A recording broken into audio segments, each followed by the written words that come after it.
اچھا چلیں شروع کرتے ہیں، بسم اللہ الرحمن الرحیم۔ اب جو دیکھیں، ابھی جو ہمارے پاس جو مہینہ چل رہا ہے وہ محرم کا مہینہ چل رہا ہے، ٹھیک ہے۔ اور محرم کا مہینہ جو ہے وہ ایک ایسا مہینہ ہے کہ جس کے اندر آپ یہ دیکھتے ہیں کہ مختلف جو مکاتب فکر ہیں ان کے ہاں مختلف قسم کی جو رسومات ہے وہ کی جاتی ہیں، اور امام حسین کی جو ہے نا وہ یاد کو زندہ کرنے کی کوشش کی جاتی ہے۔ اب اس میں بات یہ ہے کہ ہم کسی کے اوپر کوئی جو ہے نا فتویٰ نہیں لگاتے کہ کون غلط کام کر رہا ہے کون صحیح کام کر رہا ہے، مگر بات یہ ہے کہ ہمیں فلسفہ حسین کو سمجھنا، ہمیں چاہیے کہ ہم اس فلسفے کو سمجھیں اور اس کو اپنی زندگی میں جو ہے نا وہ لانے کی کوشش کریں۔ آج جو دین اس حالت میں ہے اس کا مطلب یہی ہے کہ حسین آج ہمارے گھروں میں پیدا نہیں ہوتے ہیں، تو ہم نے کام کیا کرنا ہے کہ ہم نے حسین کو پیدا کرنا ہے، مگر حسین پیدا تب ہوگا جب ہمیں پتہ ہو کہ حسین کون تھے اور حسین کا فلسفہ کیا تھا۔ جیسے کہ ہم نے ہر چیز کا فلسفہ، ہر چیز کی حکمت اور ہر چیز کی وجہ کو جاننے کی کوشش کی ہے ابھی تک، جو ہمیں سمجھ میں آئی ہے، جس طریقے سے عید الاضحیٰ کی قربانی کو ہم نے سمجھنے کی کوشش کی، اور اس طرح باقی ساری جو بھی چیز سمجھ میں، جو جتنا دین مجھے پتہ ہے آپ کو پتہ ہے، اس میں ہم سب ایک دوسرے کو سمجھانے کی اس میں کوشش کرتے ہیں۔ تو خلافت اور ملوکیت کا جو فرق ہے اس کو بھی سمجھنا اس وجہ سے ضروری ہے کہ یہ دو اصل میں کیا ہیں، یہ دو اصل میں سسٹم ہے، اور یہ وہ سسٹم آپ کہہ لیں یا دین بھی آپ اس کو دین کہہ لیں، تو یہ وہ دو دین ہیں جن کو سمجھنا، دو سسٹم، دو وے آف لائف کو سمجھیں گے تو ہمیں یہ سمجھ میں آئے گا کہ اصل میں کہ حسین نے یہ کام جو کیا وہ ان حسین نے کیوں کیا، اور امام کیوں نکلے، اور انہوں نے کیوں جو ہے وہ اپنے ایک بچے سے لے کر اپنی جو ہے وہ جوان بچے سے لے کر ایک جو ہے وہ 6 مہینے کے بچے تک کو کربلا کے میدان میں شہید کروایا، اور ایسی کیا ایمرجنسی کی سچویشن آ گئی تھی کہ حسین کو یہ قدم اٹھانا پڑا۔ اگر ہم قرآن پڑھتے ہیں تو ہمیں جو بھی ایک تعلیمات جو قرآن کی ہیں اور جو نبی صلی اللہ علیہ وسلم تک ہم تک جو تعلیمات پہنچی ہیں، اس میں جو ایک بات جو کہ ہم سب کو پتہ ہے اور وہ بات ہے، اور وہ بات یہ ہے کہ ہم سب کو پتہ ہے کہ ہر شے کا مالک کون ہے، ہر چیز کا حاکم کون ہے، ہر چیز کا خالق کون ہے، اللہ ہے، ٹھیک ہے۔ اپنی صفات میں، اپنے اختیارات میں اللہ تعالیٰ کی ذات ہی اکیلی ذات ہے، ٹھیک ہے۔ تو اب جو مالک ایک خالق ہوتا ہے، خالق کون ہوتا ہے ویسے؟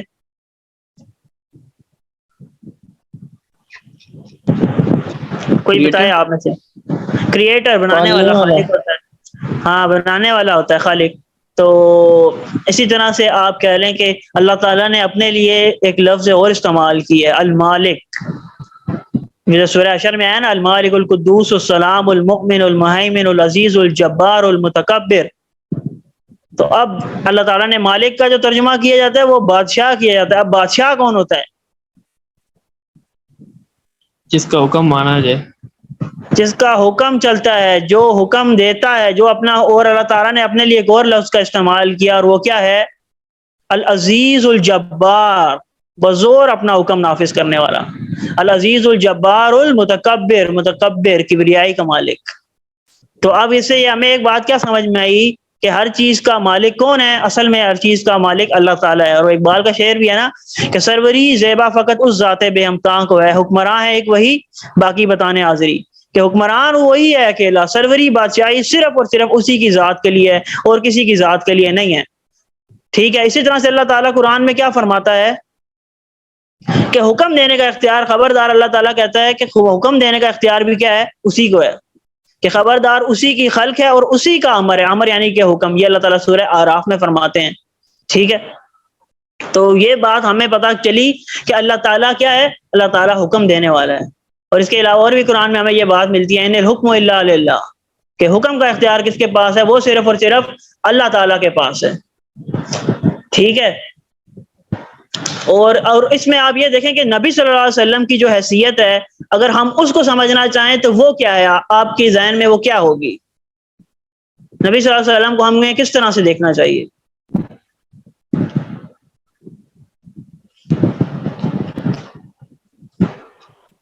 بیسٹ ایگزامپل کے طور پہ، کہ بیسٹ ایگزامپل کے طور پہ بھی دیکھنا چاہیے۔ نبی صلی اللہ علیہ وسلم کو ہم اس طرح سے دیکھ سکتے ہیں کہ جیسے اللہ تعالیٰ نے سورہ نساء میں فرمایا نا کہ جس نے رسول کی اطاعت کی اس نے اللہ کی اطاعت کی، یعنی کہ جب رسول جب دنیا میں آتے تھے تو وہ لوگوں کو کس کی اطاعت کی طرف راغب کرتے تھے؟ اللہ کی اطاعت کی طرف راغب کرتے تھے۔ نبی نے کبھی اپنی غلامی کسی سے بھی نہیں کروائی. نبی نے جب بھی غلامی کروائی نبی نے لوگوں سے اللہ کی غلامی کروائی. نبی کو بھی یہ اختیار نہیں ہے کہ وہ لوگوں سے اپنی اطاعت کرائے. نبی اصل میں لوگوں سے اللہ تعالیٰ کی اطاعت کرواتا ہے. تو نبی کس لیے آتا ہے؟ نبی آتا ہے لوگوں کے لیے آسانی پیدا کرنے کے لیے تاکہ وہ اللہ کے بندے بنے. ان کو اللہ کا بندہ بنانے کے لیے آتا ہے. نبی اپنا بندہ بنانے کے لیے نہیں آتا. ٹھیک ہے. اسی طرح سے قرآن میں ایک بات آتی ہے کہ کسی مومن مرد اور مومن عورت کو یہ حق نہیں ہے کہ جب اللہ اور اس کا رسول کسی معاملے میں فیصلہ کر دیں تو اس معاملے میں ان کے لیے کوئی اختیار باقی رہ جائے گا. ٹھیک ہے. یہ بات میرے خیال سے غالباً سورہ حجرات میں آتی ہے. تو اس سے ہمیں کیا پتا چلا کہ سپریم لا کون ہے؟ اللہ تعالیٰ کی ذات ہے. یعنی کہ جب کوئی حکم اللہ تعالیٰ دے دے گا تو اس کے بعد میرے اور آپ کے پاس کوئی جواز نہیں رہتا کہ ہم اس میں اپنی کوئی رائے پیش کریں. ہمارے پاس اس چیز کا کوئی اختیار ہے ہی نہیں. تو اس سے ایک بات یہ سمجھ میں آ گئی کہ حکم دینے کا اختیار بھی اللہ تعالیٰ کے پاس ہے. ہر چیز کو بنانے والا بھی اللہ تعالیٰ ہی ہے. ٹھیک ہے. اور پھر اس نظام کو چلانے والا بھی اللہ تعالیٰ ہی ہے. یہ ساری باتیں مجھے اور آپ کو بچپن سے پڑھائی جاتی ہیں اور یہ سب باتیں ہمیں پتہ ہیں. تو اب اگر ہر چیز کا اختیار اللہ تعالیٰ کے ہی پاس ہے پھر خلافت کس چیز کا نام ہے آپ کے خیال میں؟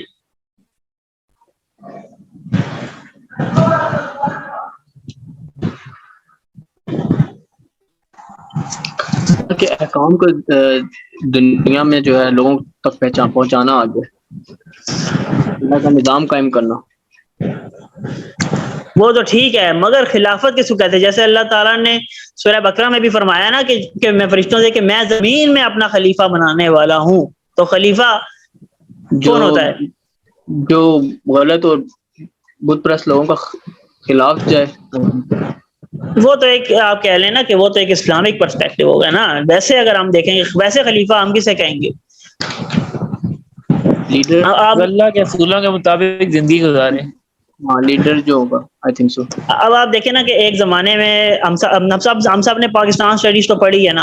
اور ہم پاکستان اسٹڈیز میں ہم نے ایک ورڈ پڑھا ہوگا وائس رائے. وائس رائے کا ورڈ سے واقف ہے نا آپ سب؟ کوئی ایسا بچہ جس کو یہ ورڈ نہ پتا ہو؟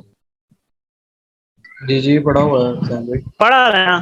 تو وائس کون ہوتا تھا؟ جو کہ برٹش امپائر کا بندہ یہاں پہ سب کانٹیننٹ کے اندر برٹش امپائر بیچتی تھی تاکہ وہ کیا کرے کہ وہ برٹش امپائر کے رول کو جو ہے نا وہ یہاں پہ امپلیمنٹ کروائے. تو خلیفہ یہاں آپ کہہ لیں خلیفہ کہتے ہیں کسی وائس رینسی کو خلافت یعنی کہ نیابت کو کہ آپ کے پاس تو اپنا جو ہے نا اپنا کچھ بھی نہیں ہے. آپ کو کسی اور نے آپ کے ذمہ کوئی کام لگایا ہے اور آپ اس کام کو اصل میں کر رہے ہیں. تو یہ ہوتا ہے اصل میں خلیفہ. ٹھیک ہے. تو اگر اسلام کے اصولوں کے اسلامی پرسپیکٹو سے دیکھیں گے تو خلافت اس ریاست کو کہیں گے کہ جو خدا اور رسول کی قانونی بالادستی کو قبول کر کے اس کے حق میں دستبردار ہو جائے. یعنی کہ وہ اس بات کو تسلیم کرے کہ جو اللہ تعالیٰ ہے وہی جو ہے نا وہ ہمارا حاکم ہے. قانون بنانے کا اختیار صرف اور صرف اللہ تعالیٰ کے پاس ہے اور اس کے حق میں دستبردار ہو جائے. یعنی کہ پورا کا پورا اللہ تعالیٰ کے سامنے اپنے آپ کو جو ریاست سرنڈر کرتی ہے اصل میں وہ خلافت کہلاتی ہے. ٹھیک ہے. اور ہم جو حاکم بنیں گے ہم جو حکومت کریں گے ہم جو حکم چلائیں گے ہم کس کا حکم چلائیں گے؟ ہم اللہ تعالیٰ کا حکم چلائیں گے. چاہے وہ پھر فرد ہو چاہے وہ کوئی ریاست ہو. اگر ہم خلیفہ ہیں تو اگر آپ دیکھیں کہ میں اللہ تعالیٰ کا خلیفہ ہوں تو میں انفرادی طور پہ یا انڈیویجول لیول پہ کیا مجھے کرنا چاہیے؟ مجھے یہ کرنا چاہیے کہ جو میرے اوپر اللہ تعالیٰ نے پابندیاں لگائی ہیں میں ان پابندیوں کو اپنے اوپر امپلیمنٹ کروں. مجھے اللہ تعالیٰ نے جو کام منع کیا جن کاموں سے ان کاموں سے میں منع ہو جاؤں.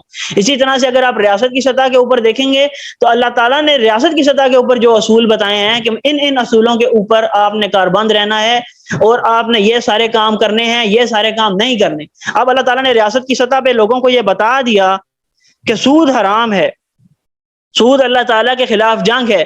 تو اب ایک جو خلافت ہوگی یا اسلامی ریاست ہوگی اس کے اندر سود کی کوئی بھی گنجائش زیرو ہے, بالکل کوئی گنجائش نہیں ہوگی اس کے اندر کہ اس کے اندر سود جو ہے نا وہ چلے گا.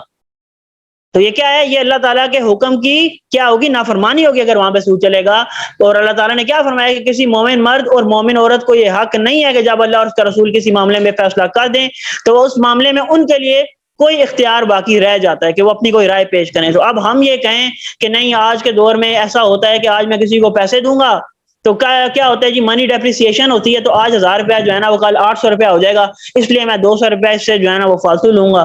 یہ میں نے اپنی طرف سے ایک راہ نکال لی, تو کیا ہو گیا کہ یہ اللہ تعالیٰ کے حکم کی نافرمانی ہوگی. میں نے کوئی ہیلا بہانہ تلاش کر کے آج دور کے مطابق پھیرنے کی کوشش کی, جیسا کہ وہ بنی اسرائیل نے جو ہے نا وہ ہفتے کے دن مچھلیاں پکڑنے کی, میں نے ان کو منع کیا کہ تم جو ہے نا ہفتے کے دن تم نے مچھلیاں نہیں پکڑنی.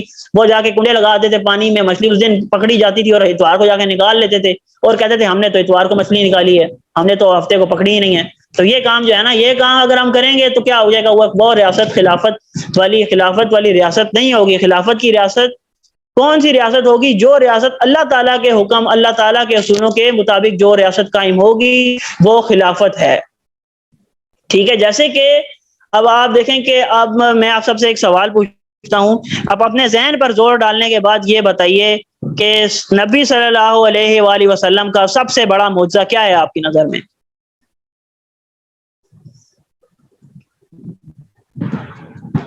اینی ون, کوئی بھی آپ کو اپنے ذہن میں جو بات سمجھ میں آتی ہے نا, جو آپ نے سیرت کا مطالعہ کیا ہے, جتنی آپ نے سیرت کی کتابیں پڑھی ہیں, ویسے بھی جنرلی ہم مسلمان گھر میں پیدا ہوئے ہیں تو کچھ تو بات ہماری سمجھ میں آئی ہوگی. جو بات ہمیں سمجھ میں آئی ہے اس کے مطابق آپ بتائیں کہ نبی صلی اللہ علیہ وآلہ وسلم کا سب سے بڑا معجزہ آپ کی نظر میں کیا ہے؟ دیکھیں زین بھائی, معجزہ تو نہیں کہہ سکتے آپ, اس کو خصوصیت کہہ سکتے ہیں کہ تمام نبیوں کی, پچھلے تمام نبیوں کی جو ہے ان کی خصوصیت, پہلے یہ تھا کہ ہر ایک کے اندر اسپیسیفک خصوصیت تھی, لیکن آپ صلی اللہ علیہ وسلم کے اندر اللہ تعالیٰ نے پچھلے تمام نبیوں کا نچوڑ مطلب وہ ڈال دیا تھا, تمام نبیوں کی خصوصیت تھی ان کے اندر. ہاں چلیں خصوصیت کر لیں. آپ کی نظر میں نبی صلی اللہ علیہ وسلم کی سب سے بڑی خصوصیت کیا ہے؟ سب سے بڑی خصوصیت میری نظر میں تو یہ ہے کہ انہوں نے بہت ہی کم عرصے میں جو ہے جو عرب تھے ان کو اللہ کی راہ پہ لے کے آئے, بہت ہی کم عرصے میں, جو کہ بہت مشکل کام ہے, اور انہوں نے اتنی مشکلات جھیلی اور اللہ کے راستے میں, اور انہوں نے بہت ہی کم عرصے کے اندر جو ہے لوگوں کو اللہ کی طرف لے کر آئے. زین بھائی آپ ادھر یہ بھی کہہ سکتے ہیں کہ وہ اللہ تعالیٰ 23 سال کے عرصے میں, جو کہ بہت نبی تھے. جی تعالیٰ, میں کہہ رہا ہوں کہ آپ یہ بھی کہہ سکتے ہیں کہ وہ اللہ کے محبوب ترین بندے ہیں. ہاں بالکل ایسا ہی ہے. اور کوئی کمنٹ میں لکھ دیں, میسج میں لکھ دیں, میسج میں اچھا کچھ آیا ہوا ہے میں دیکھ ہی نہیں رہا. آئی تھنک چاند کا ٹکڑے ہونا, قرآن, ہاں جی قرآن سب سے بڑا معجزہ ہے ان کا بے شک. ہاں نمائندہ ہیں, جانشین کہہ سکتے ہیں خلیفہ کو, بالکل ایسا ہی ہے. نبوت کی سب سے بڑی دلیل قرآن مجید ہے, ایسا ہی ہے. یہ ساری باتیں بالکل صحیح ہیں, اور ان باتوں میں کوئی شک نہیں ہے کہ یہ سب بہت بڑی خصوصیات ہیں اور یہ بہت بڑے معجزات ہیں نبی صلی اللہ علیہ وسلم کے.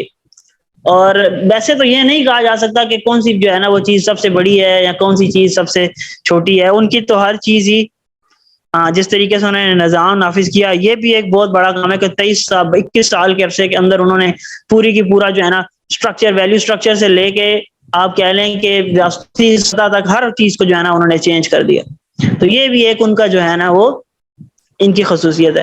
لیکن ایک اور خصوصیت جس کی طرف میں آپ سب کی توجہ دلانا چاہتا ہوں وہ یہ ہے کہ جس کو اقبال نے ایک شعر میں کہا ہے کہ یہ اعجاز ہے ایک صحرا نشیں کا, بشیری ہے آئینہ دار نظیری.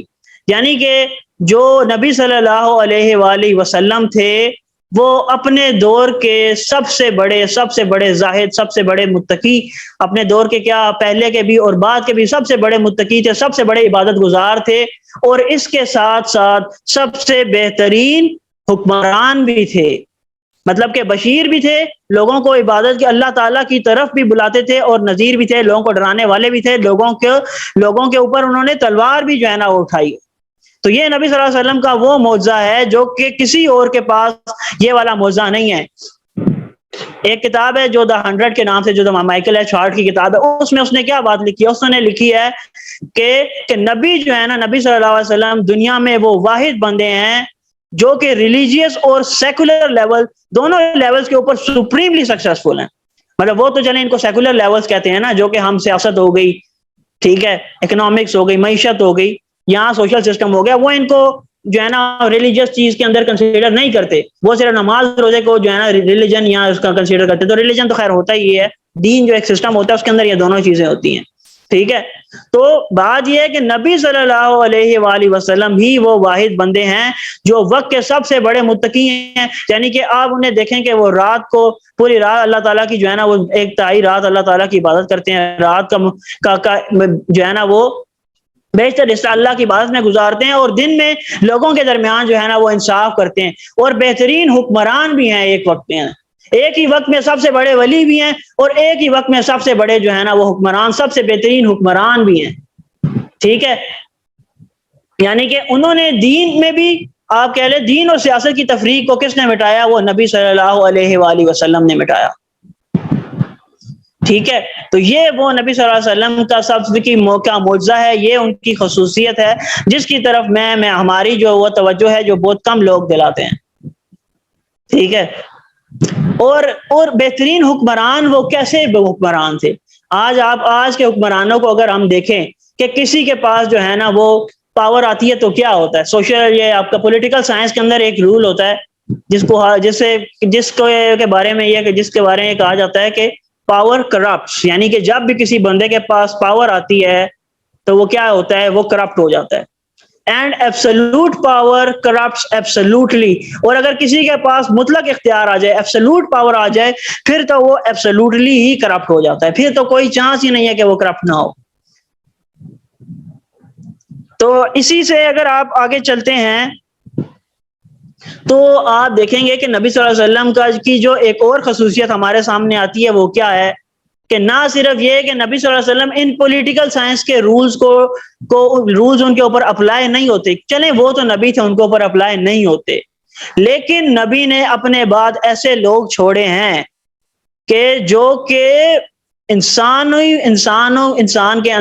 شکل کے اندر فرشتے تھے, جیسے کہ حضرت ابوبکر تھے, حضرت عمر تھے, ٹھیک ہے, عثمان تھے, حضرت علی تھے. ان لوگوں کی اگر آپ خلافت راشدہ کا دور پڑھیں گے تو آپ کو یہ بات سمجھ میں آئے گی کہ یہ وہ لوگ تھے جن سے جو ہے نا وہ آپ سمجھ لیں کہ دہلے کی کرپشن بھی ثابت نہیں ہے. جو پولیٹیکل سائنس کا رول ہے نا کہ پاور کرپٹ کرتی ہے آدمی کو, یہ والا رول ان کے اوپر اپلائی ہی نہیں ہوتا. یہ اتنی بڑی ان کی خصوصیت ہے, اتنا بڑا یہ معجزہ ہے نبی اور ان کے صحاب کا کہ اس معجزے کی طرف میری اور آپ کی توجہ آج تک کسی نے دلائی ہے؟ آج سے پہلے شاید ہی کسی نے دلائی ہو, نہیں دلائی ہوگی, مجھے یقین ہے, کیونکہ میری بھی نہیں دلائی تھی, میں نے بھی کہیں پڑھی تو مجھے پتا چلا اچھا یہ بھی کوئی بات ہوتی ہے.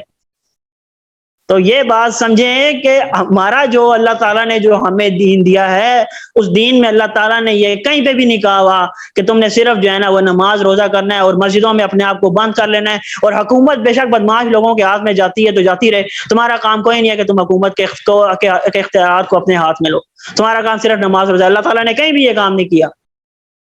اور آپ کو نبی صلی اللہ علیہ وسلم کی پوری سیرت میں یہ بات کہیں پہ نظر آتی ہے کہ نبی صلی اللہ علیہ وسلم نے صرف نماز روزے کا حکم دیا ہو, اور اس کے علاوہ آپ کو جہاد قتال, جنگی امور, حکومتی امور آپ کو ان کی زندگی میں نظر نہیں آتے. حضرت عمر کی زندگی میں ہمیں نظر نہیں آتے, باقی خلفاء کی زندگی میں ہمیں یہ چیزیں نظر نہیں آتی. تو یہ تھا اصل میں وہ خلافت کا نظام کہ جس نظام کے اندر حاکم کون تھا؟ حاکم اللہ تعالیٰ کی ذات تھی.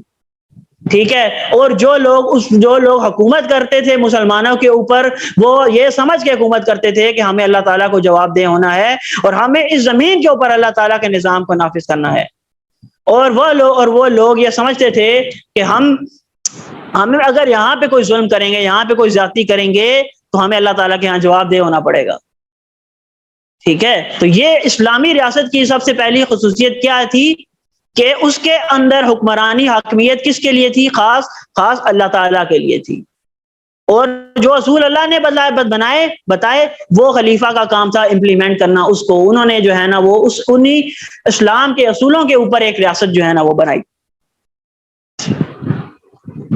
اور اس میں آپ یہ دیکھیں کہ آج ہم جمہوریت کی بات کرتے ہیں نا, کہ عوام کی مرضی کی بات کرتے ہیں, تو اسلام میں جمہوریت اس حد تک ہی جائز ہے کہ عوام کی مرضی سے حکمران بنایا جائے, اور جتنے بھی خلیفہ بنے ہیں وہ سب کے سب عوام کی مرضی سے بنے ہیں.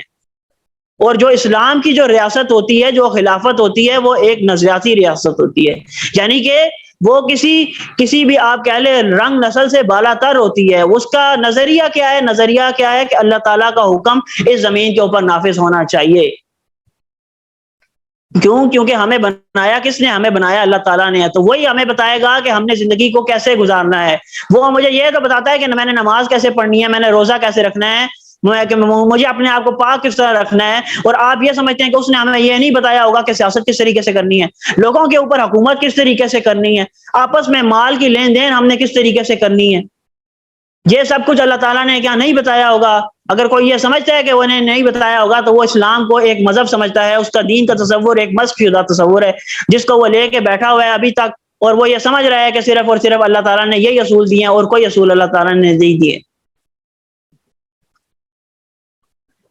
ٹھیک ہے, تو یہ ایک جو ریاست ہوتی ہے اسلامی, اس کا کام کیا ہوتا ہے کہ وہ ایک تو اللہ تعالیٰ کے اصولوں کے مطابق ہونی چاہیے, اور سب سے بڑا اس کا کام کیا ہوتا ہے, ریاست کا کام یہ ہوتا ہے کہ وہ اجتماعی عدل کو قائم کرے. ٹھیک ہے, سوشل جسٹس کا سسٹم ہونا چاہیے وہ, جس کے اندر ہر آدمی کے ساتھ جو ہے نا وہ انصاف ہونا چاہیے, ہر آدمی کے پاس یکسر مواقع ہونے چاہیے, ہر بندے کے پاس ایک مواقع جو ہے نا وہ ایک جیسے ہونے چاہیے. ٹھیک ہے, اور اس کا کام صرف یہ نہیں ہوتا کہ وہ ایک پولیس کی حیثیت کا کام کرتی ہے ریاست, کہ بس اس کا کام لوگوں کو سیدھا رکھنا ہوتا ہے. نہیں, اس کا کام یہ ہوتا ہے کہ وہ لوگوں کی اصلاح بھی کرتی ہے ریاست ساتھ کے ساتھ, ان کو اللہ تعالیٰ کی طرف لانے کا کام کرتی ہے. ٹھیک ہے, ہمارا کام کیا ہوتا ہے, اس ریاست کا کام یہ ہوتا ہے کہ وہ ظلم کو برداشت نہیں کرتی, وہ ظلم کا خاتمہ کرنے کی. کلمہ پڑھانا مقصد نہیں ہے اسلام کا کسی کو, وہ کلمہ پڑھے گا, ہمارا سسٹم دیکھ کے خود کلمہ پڑھے گا, مگر اسلامی حکومت کا کام کیا ہوتا ہے کہ وہ کسی بھی قسم کے ظلم کو کسی کے ساتھ ہوتا ہوا دیکھ نہیں سکتی, اس کو برداشت نہیں کرے گی وہ کبھی بھی. اور جیسے کہ نبی صلی اللہ علیہ وسلم نے فرمایا نا کہ مجھے حکم دیا گیا ہے کہ تمہارے درمیان عدل کروں, اور وہ لوگوں کے درمیان کیا کرے گی؟ عدل کرے گی. اور عدل اصل میں کیا عدل ہے کہ جو اصول اللہ تعالیٰ نے دیے ہیں ان اصولوں کے مطابق جو ہے نا وہ ایک ریاست قائم ہوگی. اس سے بڑا عدل اور کوئی نہیں ہو سکتا انسانوں کے ساتھ. آج آپ دیکھیں کہ انسانیت جو ہے نا وہ کس کس قسم کے جو ہے نا مسائل کے اندر ہم شکار ہو چکے ہیں. کیوں؟ کیونکہ اللہ تعالیٰ کا دین, اللہ تعالیٰ نے جو نظام دیا تھا وہ نظام دنیا کے کسی بھی چپے کے اوپر نافذ نہیں ہے. اس لیے یہ جو آج جتنے بھی مسائل انسان آج جن مسائل سے دوچار ہے, ان مسائل کا ایک ہی اگر آپ نکالیں نا وجہ تو یہ نکلتی ہے کہ انسان نے جو خلافت سے ملوکیت کا سفر کیا, اس کے بعد انسانیت جو ہے نا وہ تباہی کی طرف ہی گئی ہے. اس نے کوئی جو ہے نا ترقی کسی قسم کی نہیں دیکھی.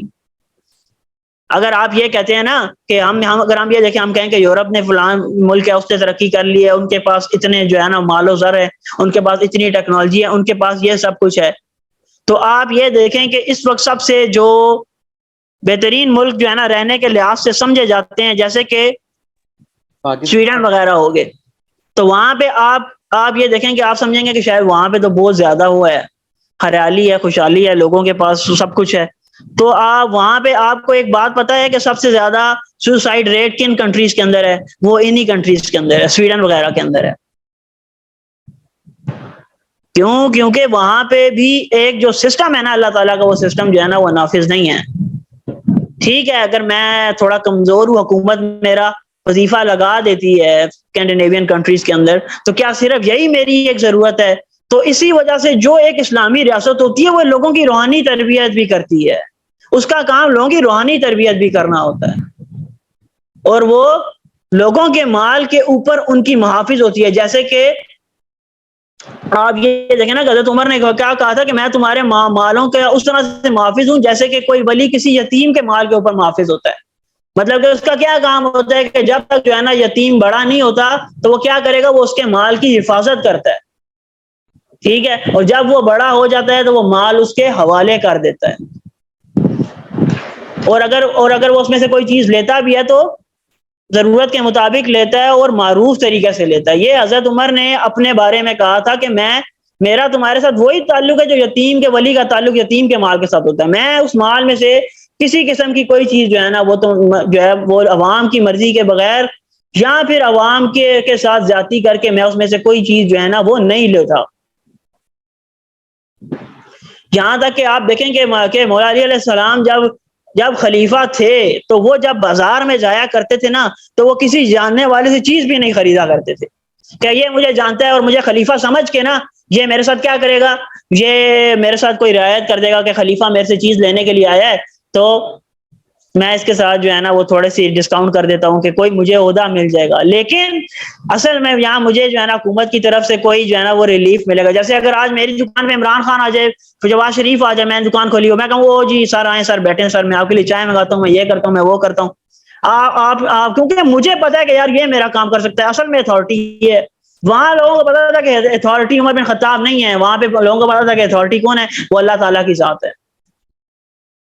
جبکہ بہت مشہور واقعہ ہے نا کہ حضرت سلمان فارسی نے جب پوچھ لیا بڑے مجمع میں کہ یہ آپ نے کرتا کدھر سے بنوایا ہے، تو یہ کرتا بنانے کا سوال آپ سوچیں تو صحیح نا، یہ حکمران یہ ہوتا ہے خلیفہ کہ عوام اس کے اوپر اس طریقے سے تنقید کر سکتی ہے کہ وہ یہ بھی پوچھ سکتی ہے کہ اس نے جو یہ کپڑے پہنے ہوئے یہ اس کے کہاں سے آئے ہیں. یہ وہ نظام تھا جو کہ اللہ کے رسول نے دے دیا تھا، اور اصحاب نبی کے صحابہ نے اس کو ایک عروج دیا، اس کو دنیا کو وہ قائم کر کے دکھایا. یہ تھا وہ نظام. اس سے پہلے عوام نے دنیا نے کبھی حکمرانوں کو اس حالت میں دیکھا ہی نہیں تھا. جی جی اچھا زین بھائی، مجھے نا آپ نے ایک بات ہی کلیئر کرنی ہے کہ یار جیسے جب حضرت سلمان فارسی نے حضرت عمر کو کہا، تو آج کے دور میں اگر کوئی ایک مفتی بیٹھا ہے، کوئی عالم بیٹھا ہے، تو ہم اسے کچھ نہیں کیوں نہیں کہہ سکتے؟ مطلب کہ وہ سمجھتے ہیں کہ جی نہیں انبیاء کے وارث ہیں ہم. اور اچھا مجھے ایک بات یہ کلیئر کر دیں کہ 8 سال کی جو تعلیم ہے، جیسے ایک مدرسے کا جو نظام ہے کہ ایک عالم بننے کے لیے آپ کو 8 ایئرس پڑھنا پڑتا ہے، تو صحابہ کرام کو دیکھا جائے تو وہ 8 سال میں سورہ بقرہ ختم کیا کرتے تھے، اور یہاں 8 سال میں پورا عالم کا کورس ہو جاتا ہے، مطلب کہ ڈگری مل جاتی ہے. تو مطلب کہ کیا وہی انبیاء کے وارث، ساری علماء کرام انبیاء کے وارث میں شامل ہوں گے؟ یہ تو ہم نہیں کہہ سکتے نا، اسکروٹنی نہیں کر سکتے کہ یہ والا انبیاء کا وارث ہے اور یہ والا نہیں ہے. اور نہ ہی ہم یہ کہہ سکتے ہیں کہ جس نے 8 سال کا کورس کیا ہے عالم کا وہی عالم ہے. نویل عالم نہیں ہو سکتا، زین عالم نہیں ہو سکتا، کیونکہ وہ کسی مدرسے میں نہیں گیا کبھی، ایسا نہیں ہو سکتا. اور آپ یہ دیکھیں گے کہ جتنی بھی بڑی دین کی خدمت کی ہے وہ ان لوگوں نے کی ہے جو کہ مدرسے کے پڑھے ہوئے نہیں تھے. یہ ایک تلخ حقیقت ہے، مگر بات تو ایسی ہی ہے. اب اگر دنیا ان کو عالم نہیں مانتی، ڈاکٹر اسرار کو بھی نہیں مانتی عالم، ٹھیک ہے. حالانکہ قرآن کو کا حق بیان کرنے کا جس طرح سے انہوں نے ادا کیا، کس نے ادا کیا ہوگا؟ اور میں برے صغیر میں نہیں سمجھتا کہ ڈاکٹر صاحب سے اوپر کسی نے کوئی قرآن بیان کرنے کا حق ادا کیا ہوگا. اس تقریباً سب کانٹیننٹ کی ہی اگر تک کی بات کرتے ہیں، تو اگر اس کو ان کو کوئی عالم نہیں مانتا تو مجھے اور آپ کو کون عالم مانے گا؟ نہیں مانتا کوئی نہ مانے، میں نے کسی سے منوانا ہے، میں نے اللہ سے منوانا ہے. ہاں اگر آپ سمجھتے ہیں کہ کوئی بندہ غلط بات کرے، کوئی مفتی ہے مولانا ہے، اس کو آپ کہیں کہ وہ غلط بات کرے، وہ اگر یہ سمجھے کہ میں غلط بات نہیں کر سکتا وہ طاغوت ہے. جی میں بتا رہا ہوں نا، مجھے اصل میں آج مجھے مسجد سے نکل کے آیا ہوا، میں آج بیٹھا ہوا تھا کی نماز کے بعد، ایک نئی مفتی کرام تھے وہ آئے ہوئے تھے، میں بازار گیا ہوا تھا، وہاں مسجد تھی، میں وہاں بیٹھ گیا. وہ مطلب کہ عجیب سی کہانی، ایک عجیب سی کہانی بنا کے نا صحابہ پہ فٹ کر رہے تھے. میں نے کہا میں نے جیسے سنا ہے یہ آپ ڈفرینٹ بتا رہے ہیں چیزیں، ایسا تھا ہی. اور وہ جو ان کے جو تھے مطلب کہ تھے کوئی لوگ، پھر آپ کو تمیز نہیں ہے، انبیاء کے وارث سے آپ ایسے بات کر رہے ہیں، نکل جائیں یہاں سے. میں اٹھا، میں آ گیا. تو میں اس لیے پوچھا تھا کہ میں اٹھ کے آگے یہ بدتمیزی میں تو نہیں شامل ہوگا. بس یہی بات ہے نا بچے، جب ہوتا ہے نا اللہ کا نظام نافذ نہیں ہوتا نا، پھر سب کے پاس ہٹو بچوں آ جاتے ہیں کہ سب ہر کسی نے رکھے ہوتے ہیں کہ بھائی سائڈ پہ ہو جاؤ، سائڈ پہ ہو جاؤ، مولوی صاحب آ رہے ہیں سائڈ پہ ہو جاؤ، سائڈ پہ ہو جاؤ، جی فلاں حکمران صاحب آ رہے ہیں، فلاں جو ہے نا وہ بندہ آ رہا ہے، جی لوگ نے سب نے ہٹو بچوں رکھے ہوئے ہوتے ہیں. وہی میں اگر آپ کو یہی بات بتاؤں نا، حضرت عمر بن خطاب کی بات بتاتا ہوں. تو حضرت عمر تھے ایک دفعہ کا واقعہ ہے کہ کوئی بندہ تھا، وہ آیا وہاں سے کیسر روم سے جو ہے نا، روم کی سلطنت سے کوئی ایک آدمی آیا، اس نے کہا میں تمہارے امیر سے، میں تمہارے جو ہے نا بادشاہ سے ملنا چاہتا ہوں. انہوں نے کہا ہمارا کوئی بادشاہ نہیں ہوتا. تو انہوں نے کہا کون ہوتا ہے؟ انہوں نے کہا ہمارا تو امیر ہوتا ہے. تو انہوں نے کہا کدھر ہے تمہارا امیر؟ انہوں نے کہا جی کوئی پتہ نہیں ہے کدھر ہے، ادھر ہی کہیں آگے پیچھے چلے گئے ہوں گے. تو پھر کسی بندے نے انہیں بتایا کہ بیت المال کے اونٹ جو ہے نا وہ جو ہے نا باہر کہیں چلے گئے تھے، تو وہ ان کو ڈھونڈنے کے لیے جو ہے نا ان کے پیچھے گئے. بڑا حیران ہوا، اس نے کہا یار یہ کون سا حکمران ہوتا ہے؟ ہمارا بادشاہ تو اس کے ساتھ تو 5000 10,000 بیٹھے ہوتے ہیں، ادھر بندے بیٹھے ہوتے ہیں، ادھر اس تک تو ایکسس کرنا ہی اتنا مشکل کام ہوتا ہے اور جھک کے جانا پڑتا ہے. یہ کون سا امیر ہے؟ یہ کون سا بادشاہ ہے؟ یہ کون لوگ ہیں؟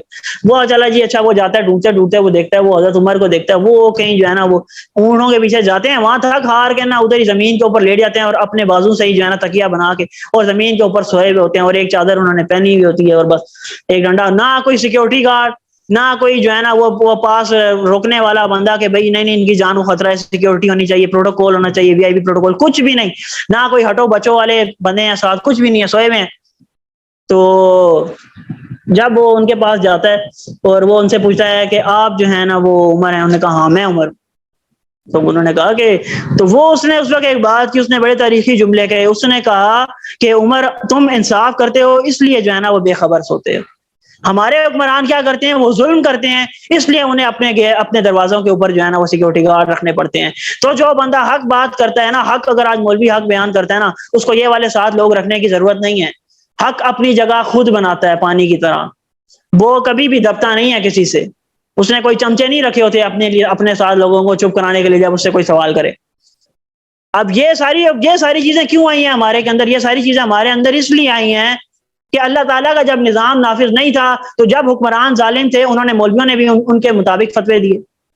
یہاں تک کہ جب خلافت ملوکیت میں بدلی، یزید کے دور کی بات ہے کہ میرے خیال سے یزید بن عبد الملک تھا کہ کون حکمران تھا بنو امیہ کا.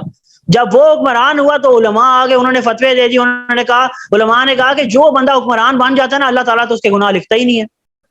اب آپ سوچیں کہ مولویوں نے یہ فتویٰ دے دیا. وہاں امام زہری بیٹھے ہوئے تھے، انہوں نے امام زہری سے پوچھا کہ ایسی کوئی بات ہے؟ امام زہری نے کہا کہ نہیں ایسی کوئی بات نہیں، یہ سب بکواس کرتے ہیں. تو یہ بات ہے کہ جب اللہ کا دین نافذ نہیں ہوتا نا، اصل میں جو ساری کی ساری خرابی کی جڑ ہوتی ہے نا وہ سسٹم ہوتا ہے. جب حکمران لوگوں کو اپنے لیے اپنے ساتھ جو ہے نا وہ حکمران لوگوں کو زیادتی کر کے ان کے ساتھ زور زبردستی کر کے اپنی بات کو منوانا چاہتے ہیں، پھر دین کا بیڑا غرق تو ہوتا ہی ہوتا ہے. پھر مولوی بھی اللہ کو ان کے ساتھ مل جاتے ہیں اور سارے کے سارے مل کے جو ہے نا وہ فتوے دیتے ہیں.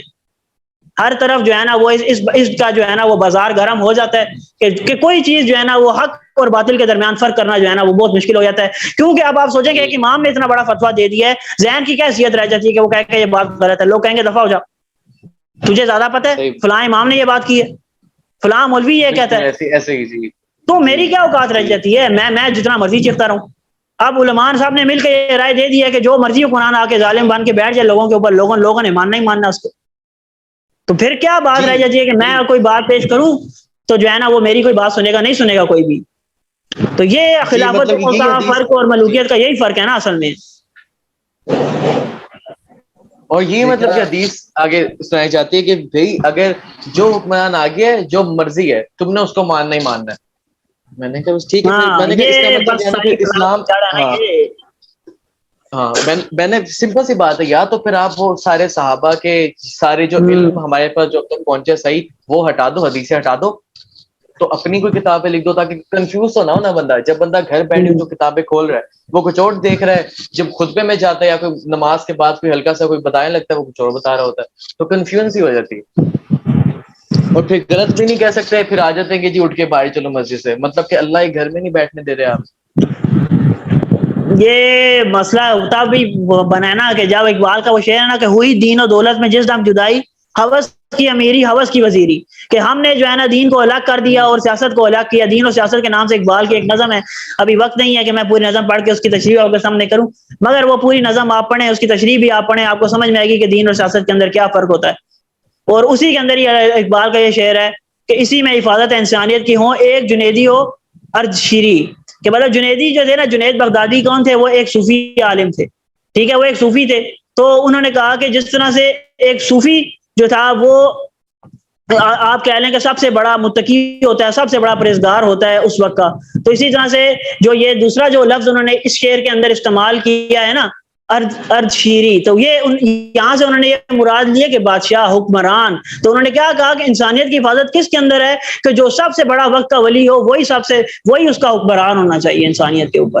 تو انسانیت کی حفاظت اسی کے اندر ہے کہ ایک نیک آدمی جب تک لوگوں کے اوپر حکمران نہیں ہے، انسانیت کی بقا نہیں ہے اس کے اندر. انسانیت کی جو ہے نا تباہ و بربادی کی سب سے بڑی وجہ یہی ہے کہ بدماش لوگ آ کے حکومت کے اوپر بیٹھ جائیں اور صوفی اور نیک لوگ جو ہے نا جا کے درباروں کے اندر بیٹھ جائیں اور جو ہے جنگلوں میں جا کے عبادتیں کرنے لگ جائیں اور بس وہ چھوڑ دیں کہ جو مرضی حکومت کرتا ہے کرتا رہے. تو انسانیت کی فلاح و بہبود اسی میں مضمر ہے کہ دیندار، صوفی، سیاستدان، درویش اور بادشاہ کے امتیاز کو مٹا دیا جائے اور جو ہمارا بادشاہ ہو وہی ہمارا دینی پیشوا بھی ہو. جیسے کہ حضرت فاروق تھے، حضرت عمر فاروق رضی اللہ تعالیٰ عنہ تھے کہ وہ بیک وقت فرما روا بھی تھے اور بیک وقت وہ جو ہے نا وہ سب سے بڑے اس وقت کے ولی بھی تھے، سب سے بڑے متقی بھی تھے اس وقت کے. تو یہ انسانیت کی جس کو بلا ہے نا، جو اس کی بقا ہے وہ صرف اسی کے اندر ہی ہے کہ جو وقت کا نیک آدمی ہو وہی انسانیت کا جو ہے نا وہ حکمران ہونا چاہیے. ہمارے لیے اسٹینڈرڈ جو ہے نا وہ خلفائے راشدین ہی ہیں. میں یقین کریں کہ آج بھی دیکھتا ہوں کہ جو لوگ دین کے لیے کام کریں نا وہ بھی یہ باتیں کرتے ہیں کہ جو ہے نا اگر آپ کا حکمران ہے اور خلیفہ ہے تو اگر جس طرح آپ کا باپ آپ کو مارتا ہے تو وہ آپ کا باپ نہیں رہتا. اسی طرح سے اگر خلیفہ ہے اس نے اپنے بھائی کو قتل کر دیا تو اس کا کیا مطلب ہے؟ وہ خلیفہ نہیں رہ گیا. مطلب ایک بندہ اپنے بھائی کو قتل کرتا ہے پھر بھی وہ خلیفہ ہے. میرے بھائی وہاں تیرے بچے کو قتل کر دے گا پھر بھی وہ خلیفہ ہی رہے گا. میں تیرے سے کیا پوچھوں گا؟ کسی کا اپنے بھائی کو قتل کیا نا اس وجہ سے مجھے کیا تکلیف ہوتی ہے؟ صحیح بالکل میں بالکل یہ وہی دیکھیں عجیب باتیں کرتے بلکہ ہیں. میں اس باتوں پہ حیران ہوتا ہوں کہ کیا یہ اسٹینڈرڈ کیا رکھنا ہے پھر ہم نے. اور میرے اور فیوریٹ آپ کہہ رہے ہو یوتھ کے فیوریٹ اور فیوریٹ وہی جب انہوں نے یہ والی بات کی نا حدیث سنا کے تب دل ٹوٹ گیا میرا. میں نے کہا میں ان سے ایکسپیکٹ نہیں کر رہا تھا کہ یار میں ویڈیو دیکھ رہا تھا میرے پاس آئی تو میں ان سے نہیں ایکسپیکٹ کر رہا تھا کہ وہ یہ والی حدیث کا یہ والا مطلب لیں گے. بس تو بڑے پھر بڑے برج گر جاتے ہیں ادھر آ کے. جی اور پھر جب زیادہ آپ انفلوئنس کر رہے ہوتے لوگوں کو آپ کا کلسٹر بڑا ہوتا ہے تو پھر ہاں وہ سارے بلائنڈ فالوور بن جاتے ہیں. پھر تابع آ جاتے ہیں کہ یہی سچ ہے اور کنفیوژن کم ہونی تھی اور زیادہ بڑھ جاتی ہے. پھر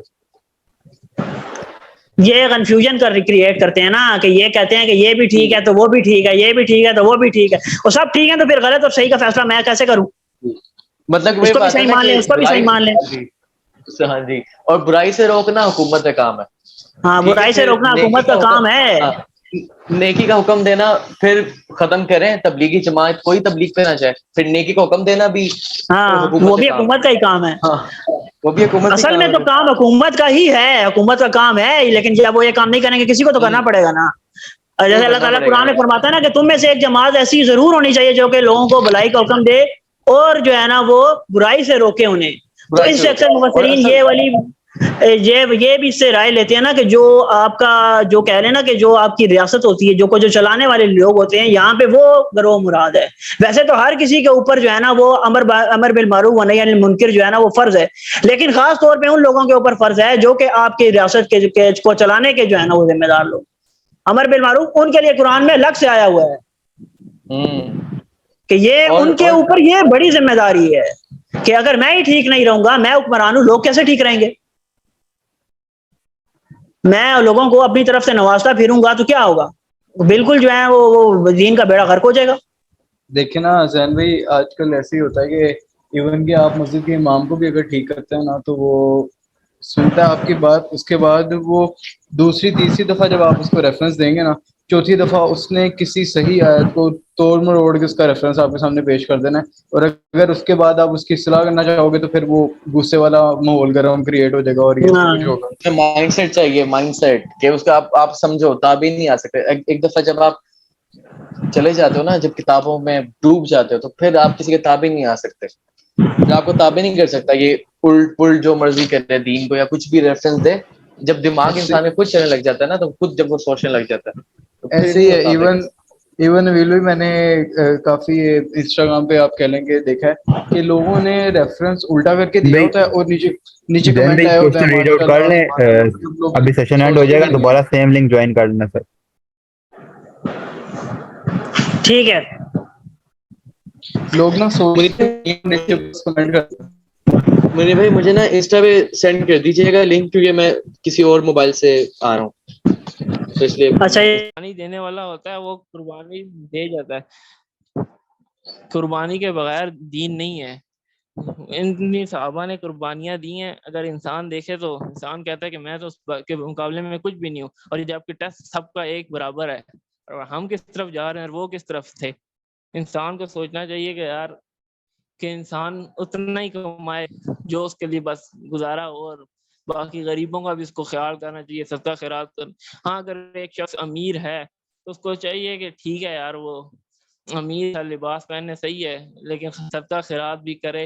اور پھر اس کے لیے تو زیادہ یہ ہے کہ وہ دین کے کاموں میں پیسے خرچ کرے, اور یہ ہے کہ اچھے کاموں میں پیسے لگائے. اگر اس کے پاس پیسہ ہے ہی تو اس کو یہی چاہیے کہ یار وہ نیک کاموں میں پیسے اپنے خرچ کرے.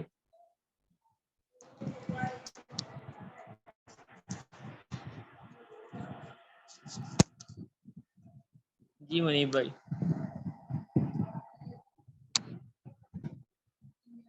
ماشاء اللہ بہت اچھا ایکسپلین کیا. یہ زین بھائی بھی آ گیا. اور کسی کا کوئی سوال؟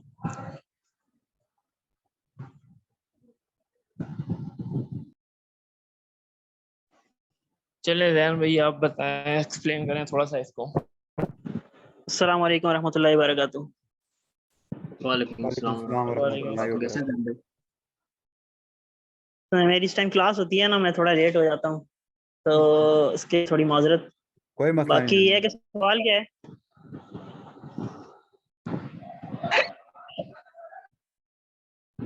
سوال کیا ہے؟ وہ سوال تو یہ کیا تھا, اگر اللہ نے آپ کو زیادہ دیا ہوتا تو ہمیں اچھا کھانا کپڑے پہنا برا ہے کیا؟ اس میں عارف بھائی نے ایکسپلین کیا ہے, تو اس میں کورس والوں نے کہا کہ اخلاص کیا چیز ہے. آئی تھنک یہی اخلاص. اخلاص کیا ہے. اچھا کھانا اچھا پہننا تو منع نہیں ہے دین میں. دین میں کہیں بھی یہ نہیں ہے کہ آپ کے پاس پیسے ہیں تو آپ ننگے ہو کے پھریں اور کپڑے پھٹے ہوئے پہن کے جانا گھومتے رہے. نہیں, یہ بات نہیں ہے. آپ کے پاس پیسے ہیں, آپ خرچ کریں, اپنے اوپر خرچ کریں, اپنے گھر والوں کے اوپر خرچ کریں, جہاں آپ کا دل کرتا ہے خرچ کریں, مسئلہ نہیں ہے. کیونکہ بات یہ ہے نا کہ اگر ہم نہ اس کو سمجھے نا کہ جو آپ اعمال کا جو حساب کتاب ہے نا, ہم بگنر ہیں سب, میں بھی بگنر ہوں, ہم سب بگنر ہی ہیں. تو جو اپنے آپ کو بگنر سمجھے گا وہی سیکھے گا, جو اپنے آپ کو ایڈوانس ایکسپرٹ سمجھے گا تو وہ کچھ بھی نہیں سمجھ سکتا. ٹھیک ہے, تو بگنر ہم سب ہیں, میں بھی ہوں, آپ بھی ہیں. اچھا, تو بات یہ نا کہ اگر آپ اعمال کی جو اس کی نا کیلکولیشن کو اگر آپ سمجھیں گے نا, تو پھر آپ کو ہر چیز سمجھنے میں بہت زیادہ آسانی ہو جائے گی. یہ بات پتہ نہیں شاید پہلے بھی بہت دفعہ میں کر چکا ہوں کہ دیکھیں بات یہ نا کہ اللہ تعالیٰ نے جو ایک بنایا نا سسٹم, وہ کس طرح سے بنایا ہے اعمال کا. اعمال کا سسٹم اس طریقے سے بنا ہوا ہے کہ اگر میں ہوں اور میں 1000 روپیہ کماتا ہوں, اور منیب ہے, منیب 10,000 روپے کماتا ہے, ٹھیک ہے, تو اب ہم دونوں جو ہے کہ آپ یہ سمجھیں کہ چلو ہم دونوں کے اوپر زکوٰۃ تو فرض ہے ہی نہیں. تو بہرحال اگر ہم دونوں نہیں بھی مال خرچ کرتے, کسی کو دیتے نہیں ہیں غریب کو, تو اللہ تعالیٰ نے ہم سے پوچھنا نہیں, کیونکہ ہمارے پاس فرض تو کچھ بھی نہیں ہے نا. فرض تو ہے ہی نہیں, نہ 1000 روپے پہ زکوٰۃ ہے, نہ ہی 10,000 روپے پہ زکوٰۃ ہے, دونوں پہ نہیں ہے. مگر اب ہوتا یہ ہے کہ منیب کے پاس 10,000 روپے, میرے پاس 1000 روپے ہیں, میں 100 روپیہ خرچ کر دیتا ہوں اور منیب 100 روپیہ خرچ کر دیتا ہے. اب اگر آپ گنیں گے تو کیا ہوگا, 100 روپے دونوں کے برابر ہیں. میرے پاس بھی 100 روپیہ ہے, اس کا بھی 100 روپیہ ہے, ٹھیک ہے. اگر دکان پہ اگر آپ جا کے لے کر جائیں گے تو کیا ہوگا, جو اتنی چیز اس کو ملے گی اتنی چیز مجھے بھی ملے گی.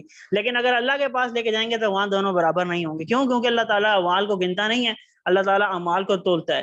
اللہ تعالیٰ کے یہاں ہر چیز کا جو ہے نا, وہ اللہ تعالیٰ کے یہاں ہر چیز کا ویٹ ہوتا ہے. اللہ تعالیٰ کے یہاں ہر چیز کی اماؤنٹ نہیں ہوتی, ویٹ ہوتا ہے. اب دیکھیں, میں نے 1000 روپے میں سے 100 روپیہ نکالا ہے, تو میں نے اپنے مال کا 10% دیا ہے, اور منیب نے کتنا دیا ہے, 1%. تو منیب کے یہاں 1% لگے گا, میرا 10% لگے گا. تو اسی طریقے سے اگر آپ کے پاس مال زیادہ ہے تو آپ کو زیادہ مال خرچ کریں گے تو آپ جس کے پاس کم مال ہے اس کے برابر ہوں گے. ایسا نہیں ہوا کہ آپ کے پاس زیادہ مال ہے تو آپ جو ہے نا وہ کم خرچ کر کے تو دوسرے کے برابر ہو جائیں گے. یہ نہیں ہوگا, یہ میں آپ کو پہلے بتا دوں. آپ نے نہیں خرچ کرنا, کسی نے نہیں خرچ کرنا, اس کی مرضی ہے وہ نہ کرے, لیکن وہ اس کے برابر نہیں ہو سکتا. پھر اسی طرح سے جس کے پاس جتنی چیز اللہ تعالیٰ نے جتنی زیادہ نعمتیں دی ہیں اتنا زیادہ ہی سوال ہے. جتنا بندہ پریولیجڈ ہے اتنا ہی زیادہ سوال ہے. تو اگر ہمارے پاس کوئی چیز نہیں ہے اس کا شکر ادا کرنا چاہیے کہ کون سی چیز نہیں ہے. چلیں اس کا تو آپ یہ سوچیں کہ اس کا سوال تو نہیں ہوگا, ٹھیک ہے. اب باقی چیز اخلاص کیا ہے. اخلاص دیکھیں, ایک لفظ ہوتا ہے خالص. خالص کس کو کہتے ہیں؟ جو جس صاف میں ہو کسی بالکل. جو بالکل صاف ہوتی ہے, جس میں کسی قسم کی کوئی امپیورٹی نہیں ہے, کوئی ملاوٹ نہیں ہے کسی قسم کی. جیسے ہمارے ہاں کلیم کیا جاتا ہے کہ اصلی دیسی گھی, اصلی شہد. ہوتا نہیں ہے وہ ہم سب کو پتا ہے, لیکن یہ ہے کہ کلیم یہی کیا جاتا ہے نا بیچنے کے لیے چیز, کہ یہ چیز بہت خالص ہے. تو اخلاص کیا ہے کہ اللہ تعالیٰ کے لیے ہمارا ہر عمل ہونا چاہیے. ہماری زندگی کا مقصد اللہ تعالیٰ کی رضا ہونی چاہیے. ہم کوئی بھی کام کریں اس میں اخلاص کیا ہے کہ اس میں ہماری جو مطلوب ہے, ہمارا جو مقصد ہونا چاہیے, ہمارا جو پرپز ہے وہ اللہ تعالیٰ کی رضا ہے. پرپز آف لائف بھی اللہ تعالیٰ کی رضا ہی ہے, اللہ تعالیٰ کی عبادت ہی ہے, ٹھیک ہے. اس کے پھر آگے جو ہے نا جتنے بھی یہ شاخیں نکلتی ہیں نا, کہ اس کے نظام کو نافذ کرنا ہے, اس کی نماز پڑھنی ہے, یہ اس کی توحید پوری کرنی ہے, یہ سب کچھ کیا ہے, یہ اللہ تعالیٰ کی رضا کو حاصل کرنے کے لیے یہ سارے کام کرنے ہیں. اصل میں تو انسان اللہ تعالیٰ کی عبادت کرنے کے لیے. اخلاص کیا ہے کہ ہم نے اپنے دین کو اللہ تعالیٰ کے لیے خالص کرنا ہے. جو بات سورہ زمر کے اندر آئی ہے کہ اللہ تعالیٰ نے کیا فرمایا کہ میری اطاعت کرو, دین کو میرے لیے خالص, اپنی اطاعت کو میرے لیے خالص کرو, کہ یعنی کہ آپ کوئی بھی کام کرتے ہیں اس کے پیچھے آپ کا مقصد اللہ تعالیٰ کی رضا ہونی چاہیے، یہ ہوگا اخلاص، ٹھیک ہے. اور دین جو ہے نا پورا کا پورا، نبی صلی اللہ علیہ وسلم نے ایک حدیث پہ فرمایا کہ دین کیا ہے، دین اصل میں اخلاص ہی ہے، ٹھیک ہے. یہ میں ایک دن ہمارے مسجد میں ایک مولانا صاحب آئے ہوئے تھے، انہوں نے اس طرح کوئی حدیث بیان کی، مجھے ابھی صحیح طرح الفاظ یاد نہیں ہیں، لیکن جتنی بات مجھے یاد ہے وہ یہ ہے کہ انہوں نے یہ بتایا تھا کہ دین اصل میں اخلاص کا نام ہے، دین ہے اصل میں اخلاص ہی. اور یہ سورہ زمر کی 3 آیت ہے، اور جو میں نے آپ کے ساتھ ابھی آپ کو بتائی ہے کہ جس میں اللہ تعالیٰ نے کہا کہ دین کو میرے لیے خالص کرو، اور دین کو میرے لیے خالص کرتے ہوئے صرف میری ہی عبادت کرو، میری ہی بندگی کرو، یہ ہے اصل میں اخلاص، ٹھیک ہے. اور سورہ زمر کی جو پہلی 3 آیات ہیں ان کے حوالے سے ڈیٹیل میں اگر آپ نے ڈسکشن سننی ہے تو وہ میرے کلب ہاؤس کے اکاؤنٹ کے اوپر پڑی ہوئی ہوگی، وہاں سے آپ جا کے سن سکتے ہیں، ٹھیک ہے. اس میں دین اور عبادت کو میں نے بہت تفصیل سے جو ہے نا اس میں بیان کیا ہے. باقی یہ ہے کہ ابھی چونکہ میں IMS والوں کے ساتھ تھوڑے سے ہی وہ کر رہا تھا ڈسکشن کہ یار کدھر قرآن کلاس کو رکھی جائے، مگر کوئی جواب کسی طرف سے آ رہا نہیں ہے، اس کی وجہ سے وہ اس ویک میں بھی نہیں ہو سکی. تو اب اگلے ویک میں کوئی جواب آتا ہے یا نہیں آتا، لیکن میں انشاءاللہ اس کو دوبارہ سے کنٹینیو کر دوں گا، کیونکہ ابھی اس میں کافی سارا ڈیلے آ چکا ہے، تو وہ اس وجہ سے نہیں ہو پا رہی، کیونکہ وہ ادھر انہوں نے کہا تھا کہ IMS کی طرف سے بھی ہوگا کہ ہر گروپ کے اپنے اپنے کچھ ہونے چاہیے، ٹاسک وغیرہ، وہ مطلب ایکٹیویٹیز ہونی چاہیے ان کی. تو اس میں انہوں نے کہا تھا کہ ہم ایک قرآن کلاس آپ کی طرف سے رکھوائیں گے، مگر وہ کوئی جو ہے نا ابھی تک اس کا مجھے پتہ نہیں چل سکا کہ کب انہوں نے رکھوانی ہے، تو اس وجہ سے وہ ہو نہیں رہی ابھی، ٹھیک ہے. باقی اخلاص کی سمجھ آ گئی ہے آپ کو، اس میں کوئی سوال ہو؟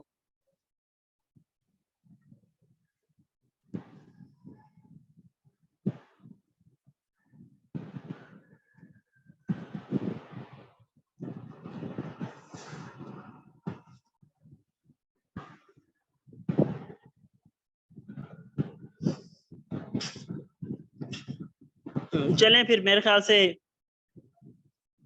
شروع کرتے ہیں، جو بات آج کرنی ہے اس کو. کسی اور کو چلیں جی سوال؟ شروع کریں پھر. جی وہ کہہ رہے ہیں تھوڑا سا اور ایکسپلین کر دیں. میں کہہ رہا ہوں 4 منٹ تک کوشچن کر لیں، اس کے بعد یہ ختم ہوگا، اس کے بعد نیا لنک آئے گا تو اس پہ پراپر ٹاپک سٹارٹ کر لیں گے. کہ کیا تھوڑا سا اس میں کیا ایکسپلینیشن، اب میں کس چیز کو ایکسپلین کروں؟ اخلاص بھی کہہ رہی ہیں، تھوڑا اور ایکسپلین کر دیں. اخلاص یہ میں نے آپ کو بتایا نا کہ جیسے نبی صلی اللہ علیہ وسلم کی حدیث بھی ہے کہ اعمال کا دار و مدار نیتوں پر ہے. تو نیت کیا ہونی چاہیے کہ آپ کا کوئی بھی عمل جو ہے نا وہ بغیر نیت کے اللہ تعالیٰ کے ہاں قبول نہیں ہے، بغیر اخلاص کے ہاں. اگر ہم دیکھیں نا کہ ہم جو ہے نا اگر ہم دیکھیں کہ کوئی چیز ہم ملاوٹ والی نہیں لیتے تو اللہ تعالیٰ بھی ملاوٹ والی کوئی چیز نہیں لے گا. اخلاص کا مطلب یہ ہے کہ آپ ہر عمل اللہ تعالیٰ کے لیے کریں، یعنی کہ میں کوئی کام کر دوں، میں نماز اس لیے پڑھوں کہ لوگ مجھے پرہیزگار سمجھیں گے، مجھے عبادت گزار سمجھیں گے، تو یہ کیا ہوگا، یہ میرا اخلاص جو ہے وہ خراب ہو جائے گا، یہ میرا اخلاص نہیں ہے، ٹھیک ہے. پھر میں کوئی بھی کام کسی اور کو خوش کرنے کے لیے کرتا ہوں، اپنے نفس کو خوش کرنے کے لیے کوئی کام کرتا ہوں، جیسے کہ اللہ تعالیٰ قرآن ہی فرماتا ہے کہ کیا تم نے اس شخص کو دیکھا ہے جس نے اپنے نفس کو اپنا جو ہے نا وہ خدا بنا لیا. تو نہ آپ نے اپنے نفس کی پیروی کرنی ہے، نہ آپ نے معاشرے کی پیروی کرنی ہے، ٹھیک ہے. اب آپ دیکھیں کہ معاشرہ کسی اور طرف جا رہا ہے، اس میں ایک کلچر ان اسلامک ہے، لیکن آپ جو ہے نا وہ اپنے دین کو اللہ کے لیے خالص نہیں کر سکتے، اس کے اپنی اطاعت کو اس کے لیے خالص نہیں کر سکتے، آپ کے اندر وہ اخلاص نہیں ہے. آپ دیکھتے ہیں کہ جو کلچر ہے آپ اس کلچر کو اڈاپٹ کر کے اس کلچر کے ساتھ جو ہے نا وہ لگ جاتے ہیں، تو کیا ہوگا، یہ آپ نے اللہ کے دین کے ساتھ کیا کیا، اس کے اندر اپنے اللہ کی اطاعت کے اندر کیا کر دیا، ملاوٹ کر دی. اپنے دین کے اندر آپ کا دین اب کیا ہوگا، وہ خالص نہیں رہا. کیوں؟ کیونکہ آپ کوئی بھی کام جو ہے وہ اس کے لیے معیار آپ نے اللہ تعالیٰ کی ذات کو نہیں رکھا ہوا. ہر کوئی بھی زندگی کا عمل ہے، کوئی بھی زندگی کا فیصلہ ہے، ٹھیک ہے، زندگی کے ہر موڑ کے اوپر اگر آپ اس چیز کو سامنے نہیں رکھتے کہ میرے اللہ تعالیٰ نے مجھے اس وقت کیا حکم دیا ہوا ہے، کیا جو میں کام کر رہا ہوں کیا وہ اللہ تعالیٰ کی رضا کے مطابق ہے یا نہیں ہے، اگر یہ چیز نہیں ہے تو اخلاص نہیں ہے، اور اگر یہ چیز ہے تو اخلاص ہے. اخلاص یہی ہے کہ اللہ تعالیٰ کے لیے ہمارا ہر کام ہونا چاہیے. ہمارا سٹینڈرڈ کون سیٹ کرے گا؟ ہمارا سٹینڈرڈ اللہ اور اس کا رسول سیٹ کرے گا. جو سٹینڈرڈ اللہ تعالیٰ نے دیے ہیں ہمیں، وہ اپنے نبی کے ذریعے وہ ہم تک پہنچے ہیں. ہمارے لیے سٹینڈرڈ کیا ہے؟ ہمارے لیے سٹینڈرڈ قرآن اور حدیث ہے، ٹھیک ہے. اور ہم نے جو بھی کام کرنا ہے ہم نے صرف اور صرف اللہ تعالیٰ کی رضا کے حصول کے لیے کرنا ہے، کہ ہمیں اللہ تعالیٰ کی رضا حاصل ہو جائے. ہمارا کام صرف اور صرف اتنا ہے کہ اس کے اندر کسی اور چیز کا کوئی اور ایلیمنٹ اگر شامل ہو جاتا ہے کسی بھی قسم کا، تو کیا ہوگا، اب ملاوٹ ہو گئی ہے. اب وہ جو دین ہے نا، اب وہ میرے دین کا جو ایک مطلب ہوتا ہے نا وہ اطاعت بھی ہوتا ہے. تو اب میری اطاعت کیا ہو گئی، اب میری اطاعت خالص نہیں ہے، ٹھیک ہے. سمجھ گئے ہیں؟